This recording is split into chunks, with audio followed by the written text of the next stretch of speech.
పూరా లోకల్. నమస్తే, welcome to పూరా లోకల్. ఇజ్రాయెల్ వైమానిక రక్షణ వ్యవస్థ ఐరన్ డోమ్ గురించి అందరికీ తెలిసిందే. దీన్ని అడ్వాన్స్డ్ మిసైల్ షీల్డ్ అని పిలుస్తారు.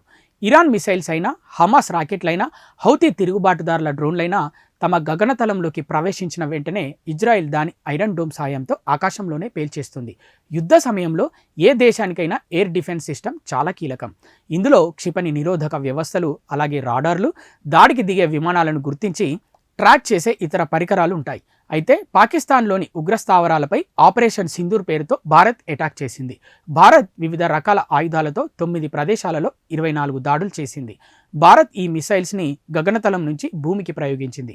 వాటి వేగం గంటకు 3675 కిలోమీటర్ల నుంచి గంటకు 11,025 కిలోమీటర్ల వరకు ఉంటుంది.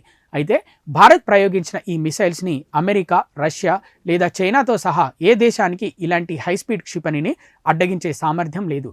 గగనతలం నుంచి ప్రయోగించే మిసైల్ ప్రయాణ వ్యవధి చాలా తక్కువగా ఉంటుంది. వాటిని అడ్డగించడానికి చాలా తక్కువ సమయమే దొరుకుతుందనేది విశ్లేషకుల భావన. ఉపరితలం నుంచి ఉపరితలానికి ప్రయోగించే మిసైల్ అడ్డుకోవచ్చు, ఎందుకంటే వాటి ప్రయాణ వ్యవధి ఎక్కువగా ఉంటుంది. పాకిస్తాన్ భారత్ను అడ్డుకోగలదా అంటే ప్రస్తుతం పాకిస్తాన్ ఎయిర్ డిఫెన్స్ సిస్టమ్కు స్వల్ప శ్రేణి, మధ్యస్థ శ్రేణి, దీర్ఘ శ్రేణి ఉపరితలం నుంచి ఉపరితల క్రూయిజ్, బాలిస్టిక్ క్షిపణులను అడ్డుకోగల సామర్థ్యం మాత్రమే ఉంది. చైనా తయారు చేసిన HQ-16F రక్షణ వ్యవస్థను భారత్ ఆల్రెడీ నాశనం చేసింది. ఇక ఇప్పుడు కనుక భారత్ శక్తివంతమైన మిసైల్స్ పాక్పై ప్రయోగిస్తే ప్రపంచ పటంలో పాక్ ఉండే అవకాశం కూడా లేదు. ఇవి ఇప్పటివరకు ఉన్న అప్డేట్స్. మరిన్ని అప్డేట్స్ కోసం చూస్తూనే ఉండండి పూరా local, your choice for local voice.